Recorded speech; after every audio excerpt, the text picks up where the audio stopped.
Mapalad ang mga taong walang inaasahan kundi ang Diyos, sapagkat mapapabilang sila sa mga pinaghaharian ng Diyos.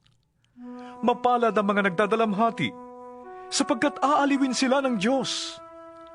Mapalad ang mga mapagpakumbaba, sapagkat tatamuhin nila ang ipinangako ng Diyos.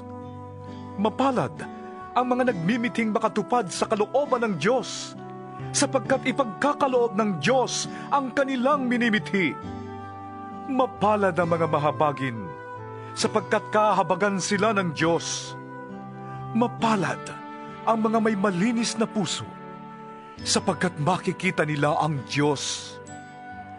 Mapalad ang mga gumagawa ng paraan para sa kapayapaan, sapagkat sila ituturing ng Diyos na kanyang mga anak.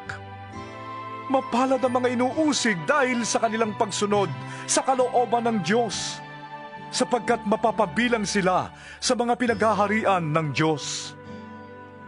Mapalad kayo kapag dahil sa akin ay nilalait kayo ng mga tao, inuusig at pinaparatangan ng lahat ng uri ng kasamaan na pawang kasinungalingan. Magsaya kayo at magalak, sapagkat malaki ang inyong gantimpala sa langit.